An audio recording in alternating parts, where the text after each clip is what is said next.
Women Feminist Task Force. Hi everyone, my name is Rania Harara. Hi everyone, my name is Rania Harara and I'm representing the Women Feminist Task Force of the Women Gender Constituency. I think that we cannot be sitting here for the next 2 weeks talking about climate justice and ignoring and disregarding the genocide that is happening miles away. We still have people here, miles away from us, that don't have access to basic human rights. People who don't have access to clear water, to clean air and food resources.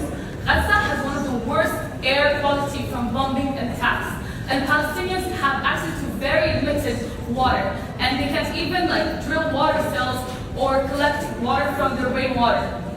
Palestinians have access to 20 liters per day, which is 5 times lower than what the World Health Organization recommends of 100 liters per day. And the limited quality that they have access to, 95% of it cannot be drank, cannot be used for irrigation, is contaminated. If Palestinians don't die because of the bombing, they will die because of starvation, because of hunger, because of the slowly genocide that is happening in their country. Today, we have more than 18,000 Palestinians who are killed. And we have 6,000 of them who are children and who are murdered. And according to the Office of the United Nations High Commission on Human Rights, the office has been alarming us and alerting us of the danger of a mass ethnic cleansing of Palestinians. As a feminist organization, we cannot claim to advocate for women's rights when we have 50,000 women in Gaza who are pregnant and don't have access to menstrual hygiene and don't have access to sanitary support. We have more than 150 women who are delivering every day, surrounded by the rubble in the healthcare facilities that we're supposed to serve them. We cannot talk about climate justice without talking about human rights, without talking about women's rights who are getting violated, without talking about the water resources that are getting occupied and utilized by the occupier. I think that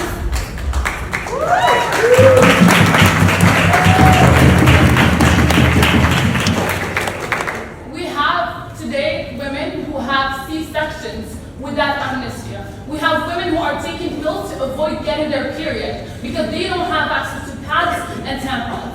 And this could have been me, and this could have been you, your sister. And I think it's our duty as protectors of motherland and the Mother Earth, and also protectors of humans, to speak up publicly and demand a ceasefire and the end of the occupation.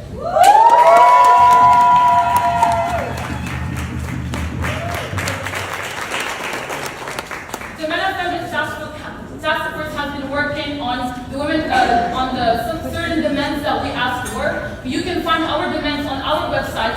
But now, today, what I want to be here and to be seen is an immediate and conditional ceasefire together with an end of the genocide, the ethnic cleansing, and the military-industrial complex.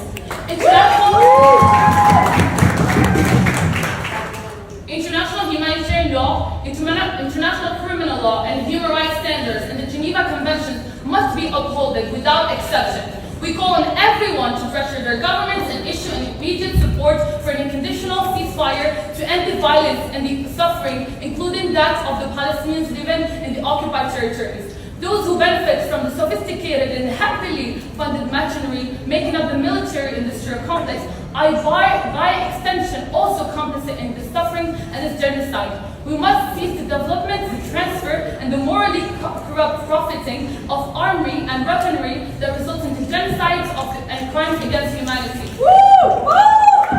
The global north exploitation of war and conflict in the region must end. Moreover, we call for an immediate end to the